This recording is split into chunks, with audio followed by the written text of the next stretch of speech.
Ladies and Germans, how you all doing? This is Conolwork. And this is Rangru. Hello, hello, hello. And folks, today we are giving you a replay from the monthly tournament of some unknown quality, but I can tell you, we are on Ilomantsi. So Rank, who's fighting? What are they bringing to the fray?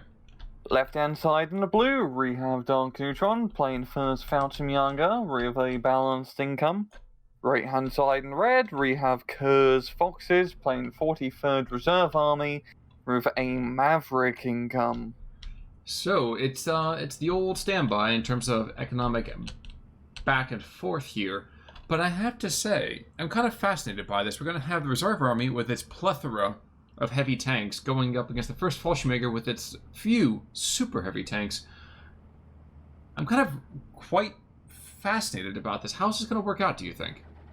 Oh, you cut out at the middle part, sorry. Oh, the middle part indeed. Okay, so I'm kind of fascinated to see how this is going to go. Talk to me. What do you think that is the kind of break-off between these two groups? Yeah, it's just going to be, like you said, classic balance first, Maverick income here. On this map, things get a bit weird, because it's really only two choke points you can fight over. There's another choke point down south, but you never fight over that lane.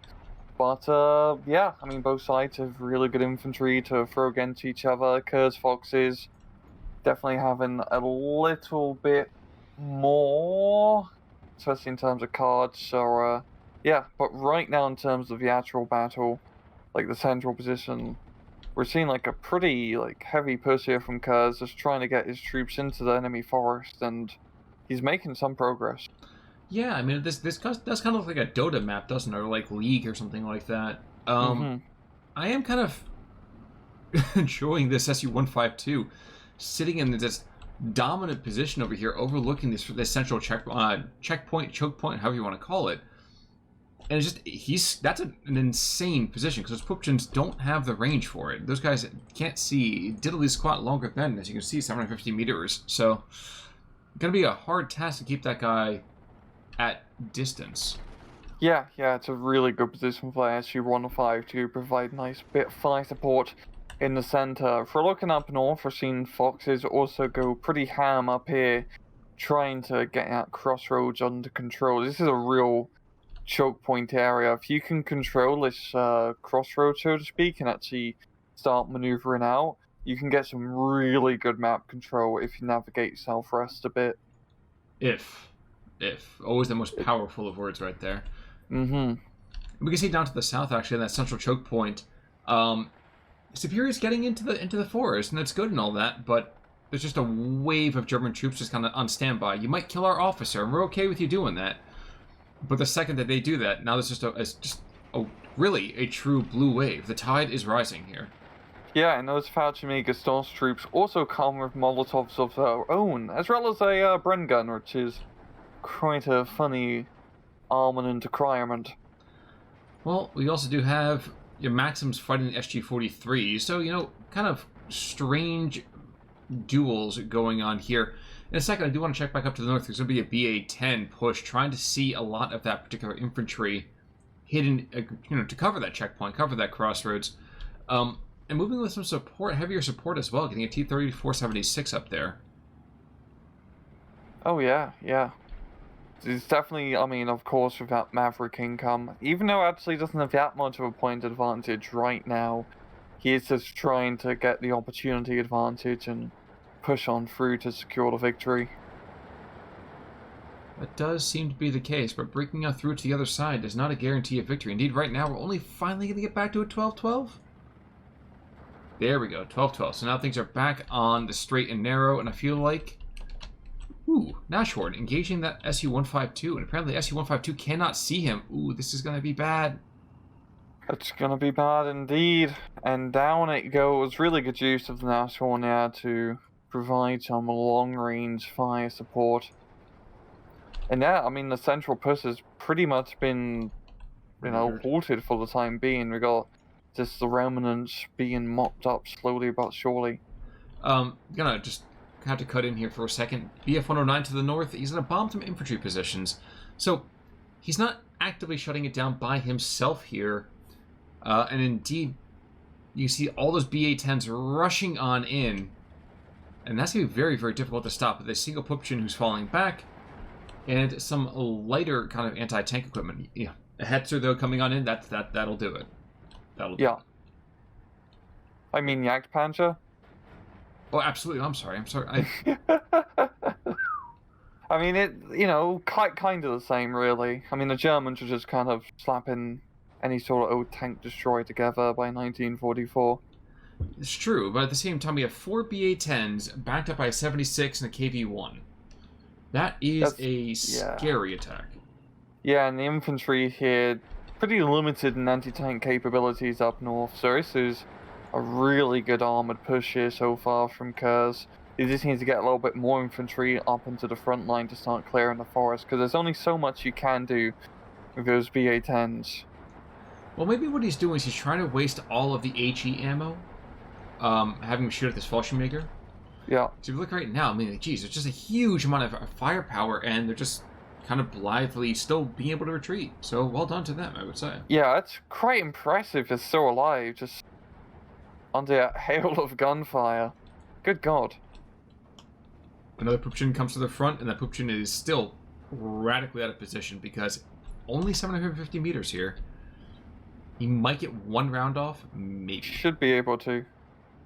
It's actually a pretty good map for the use of the Pupchins, because you do have a lot of really good CQC areas to actually take advantage of at rather short range. But here comes the Jagdpanzer. That's... If he plays his cards right, Jagdpanzer will be a rather tough customer to deal with. The tank's going to have a very hard time knocking out frontally, but with the amount of BA-10s available, it's possible he could get a side shot. Now, quick note, I don't know, IL-4 came into the south and was engaging something. I have no idea where the heck he did it. What I can tell you is the IL-4 is probably going to die between two different BF-109s going after him. Yeah, not even evacing. A shame. Yeah, those guys are expensive. But damn, I mean, it does pay off. They are pretty damn tanky, as we're seeing here. Gonna take a little bit more to shoot that guy down. But alright, I'm just going to check back to the north here. Yes, the BA-10s are still not quite in defilade per se, but able to engage that KV-1 from the side, and somehow shockingly does not kill it. No. I want to know what deal with the what fascist devil that KV-1 made a deal with to survive that. Yep. I do like how the BA-10s are on this hill position. I mean, they're not really in an offensive position, but the main thing is they're in a good ambush position. If Dark Neutron does decide to get a foothold onto that hill, he's going to be rather surprised. Unless, of course, the BA-10 start engaging infantry, at which point, very little surprise there. Yeah. Down south, seen a little bit of verbal. It was LA-7, but we got one of those Italiano planes chasing it back. Surprisingly well armored. Yeah. Italian planes were... I'm not an Italian plane expert by any means, but I heard the planes themselves were pretty decent. Oh no, this BA-10 is going to just absolutely butt rush this Jagdpanzer. This is hard to watch, folks. Oh. This is real hard to watch. In between a rock and a hard place, if he can actually turn the turret. Unless, of course, this Fallschirmjaeger comes in and just nukes him from orbit. Here comes the Faust. That should not have happened. That should not have happened. That guy was dead to rights. Jeez, wow. Yeah, the turret facings can sometimes really screw you over in this game.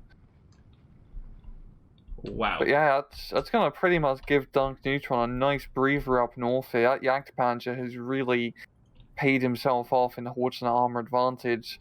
And if he can exploit this, he should be able to get some infantry and start clearing back into that forest.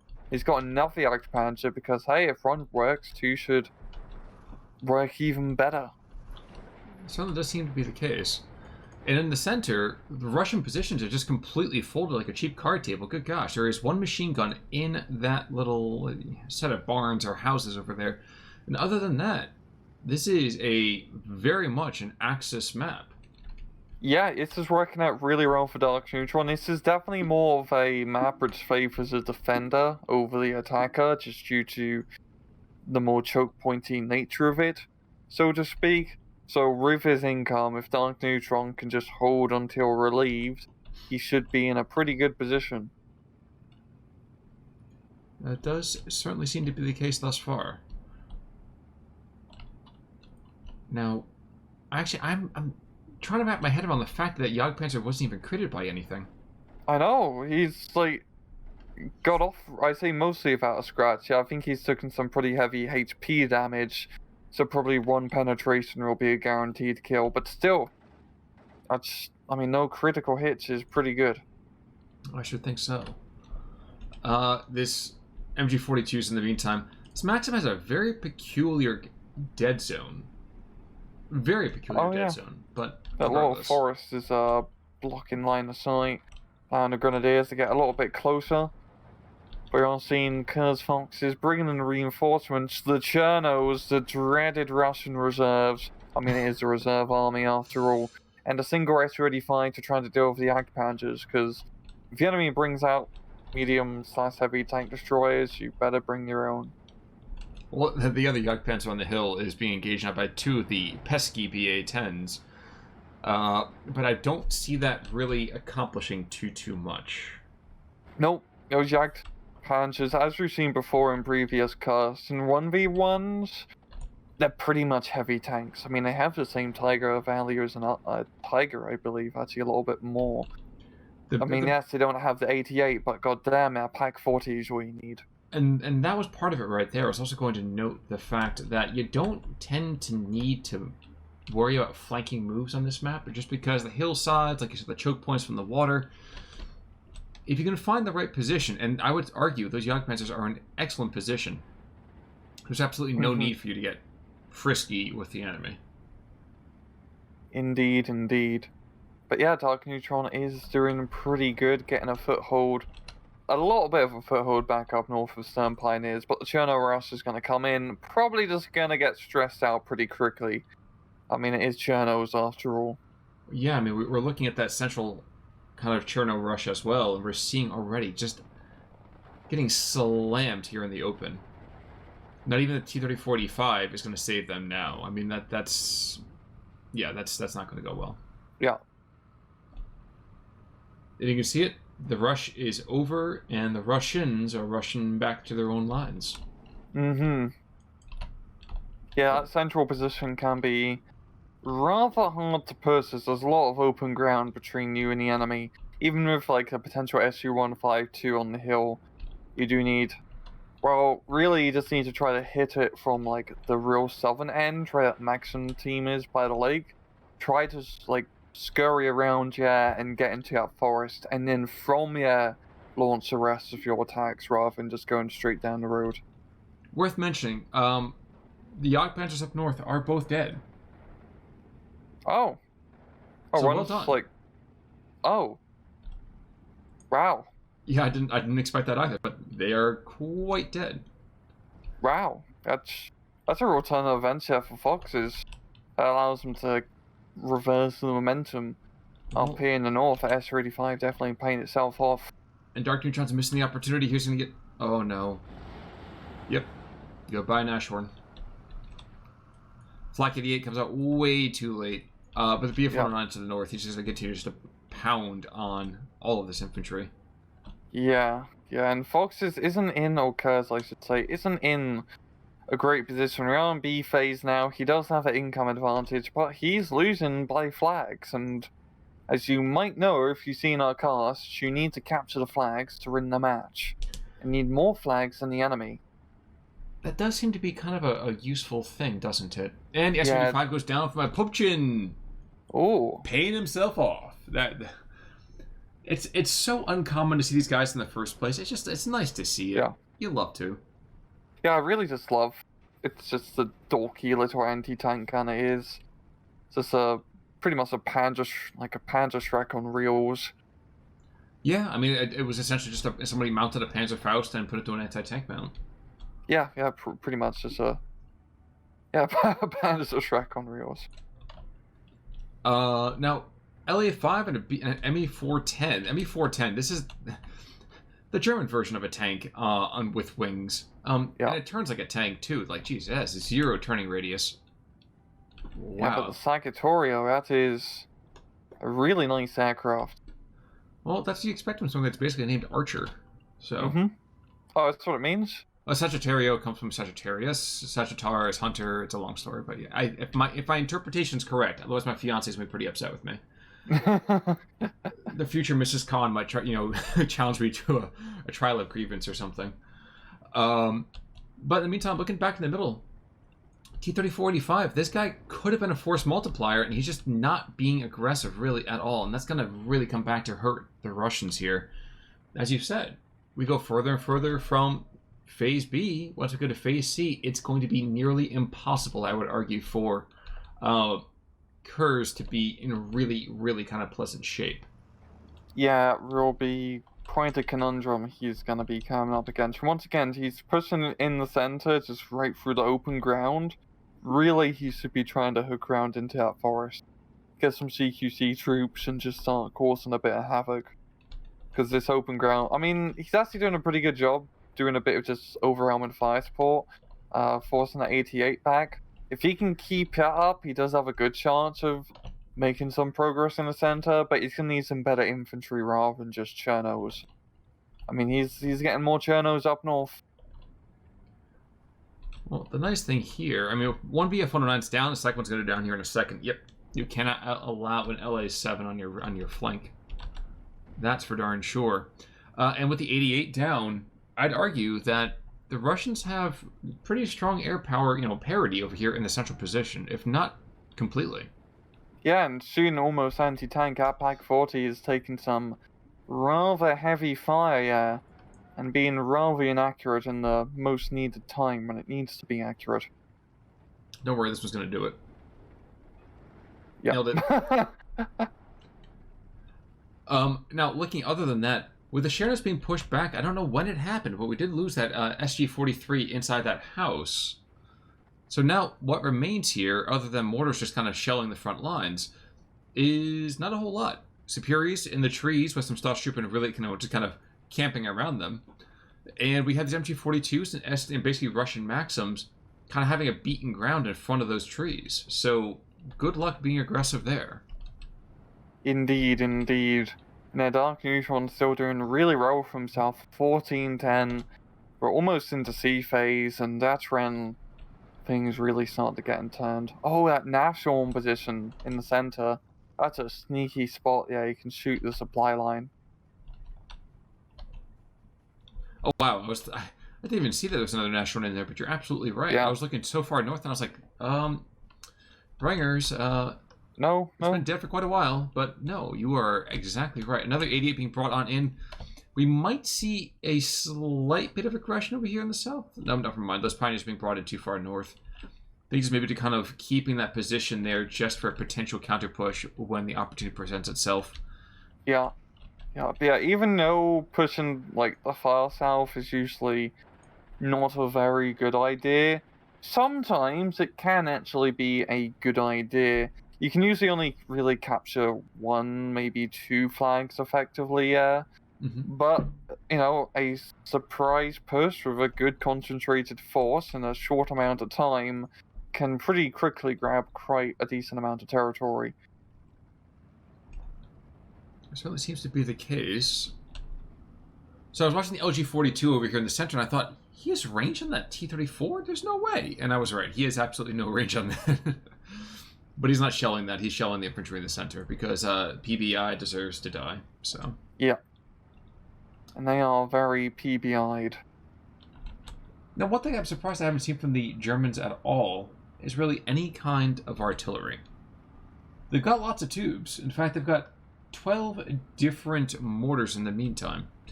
But they haven't really done anything with it. No, I think it's more reliant on the air artillery right now as you've got the 410 coming in. Is he going to drop 1,000 kilograms of bombs to kill a single mortar? Yes, he is.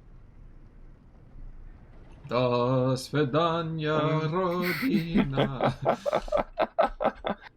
Bit of a mixed bag there. 410's not making it out alive, though. No. I don't care if you're a rear gunner or not. That's not going to be enough. Yep. And deflection shot, we are going to see a kill there.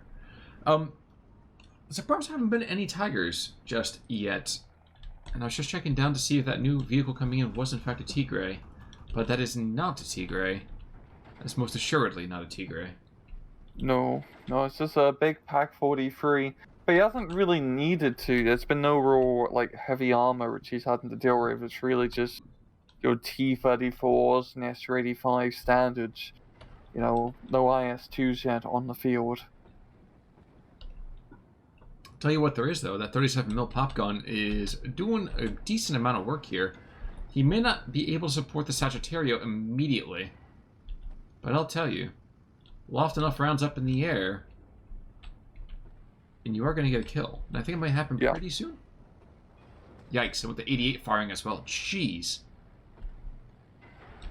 You know, I've never been in a plane that got hit by that, you know, warfare kind of, you know, turbulence, thankfully. Can't say I've had tons of experience with that either, but I have to kind of imagine it's like the worst turbulence you've ever experienced in your life times 10. Yeah, just these little black clouds appearing all over you. And one of them could potentially kill you. And that would not be a pleasant experience. No, I imagine it might ruin your day, wouldn't it? Yes, it would. We are seeing KHERS, from the north actually starting to put a little bit of pressure down south. They're going to be grabbing one, maybe two flags here. And this is a pretty good angle attack that he should maybe try and exploit. The far, northern pushes have been going pretty poorly. So maybe going north down the road to the south and trying to get a good, force, just flanking maneuver could do something. There's a oodle of rocks coming through the open area here. Oof, and the Poopchin takes out a T-34-85. Jeez, those Poopchins have been brilliant. The Yacht Panzer is going to go down though in a second. And there we go. So all the Yacht Panzers are dead. But there's not enough, a whole lot in the way of Russian armor either. There's an SU-152, there's a T-34-85. But this is mostly a foot slogger fight. And not for nothing, but there's no officers over here. And where usually I wouldn't really care about that. That does mean that these Chernos, these Superiors, if they get, forced into any kind of negative morale situation, they're going to go down very, very quickly. Yeah, but this northern push is just, platoons worth of half a platoon's worth of infantry. Half a platoon's worth of infantry a few seconds ago were making a rather good push. Then the Luftwaffe came.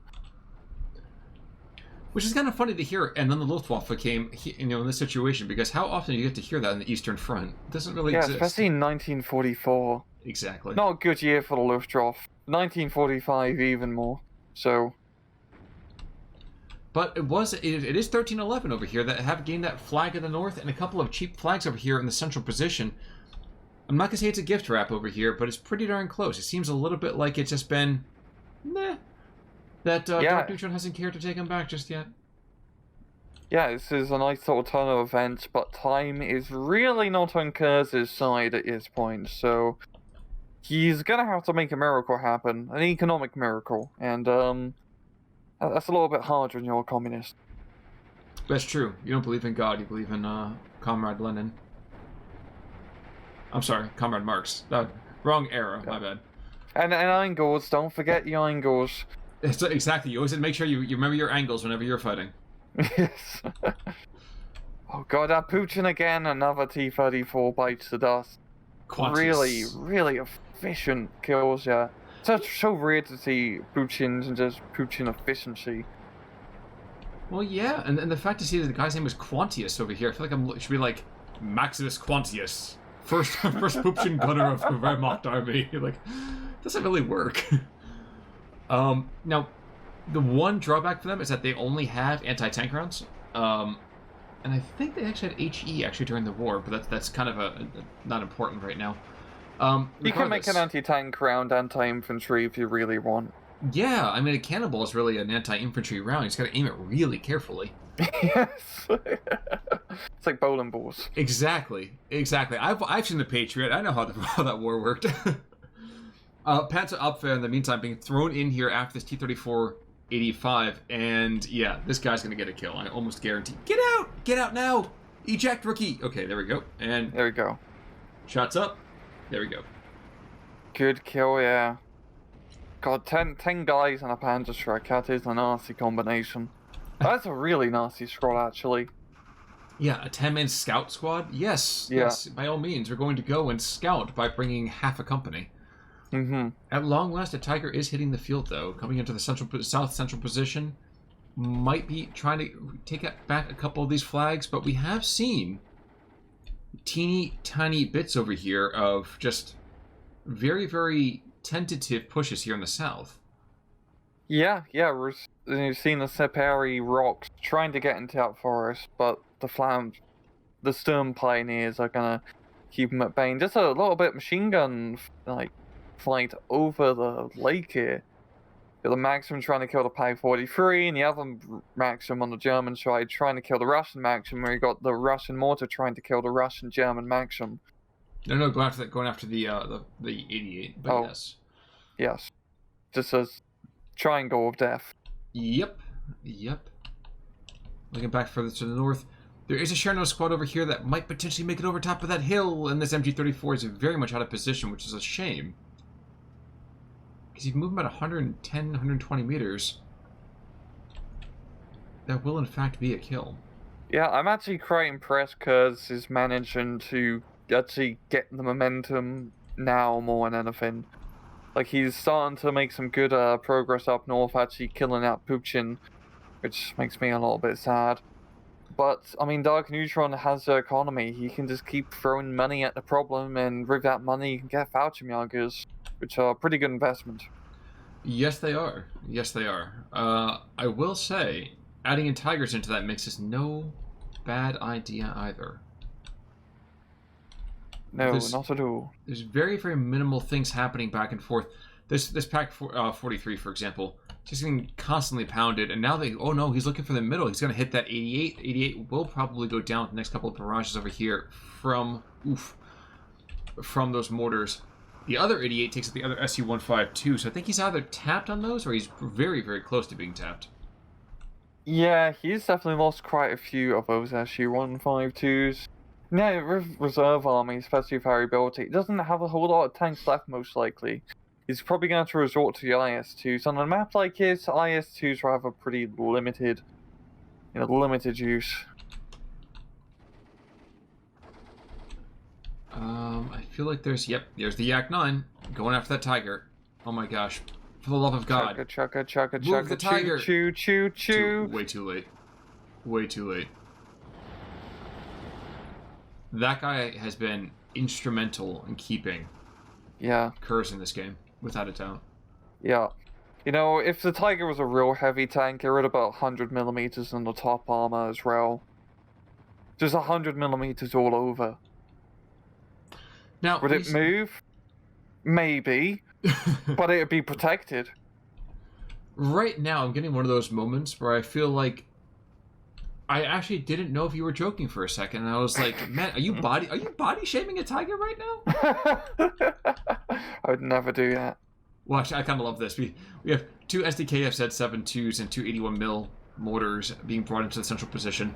That, I think, is going to signal a general advance in the center for what that's worth. Yeah. Geez, Sturm Pioneers and Rocks kind of flaming back and forth. This is just a ridiculous fight. There's no reason this to be occurring. Gonna be a bit of a flame roar. Well, the thing you have to learn whenever you have a flamethrower is you always bring your friends. Mm-hmm. You need somebody to retweet. Now, there are... Wait, the Mortars are trying to find the Pack 43. They're not going to, but the Nash one in the meantime, he's going to actually get that oh-so-sexy kind of line of sight you were talking about before. And I kind of want to watch this rather lopsided duel. This should be a lopsided duel.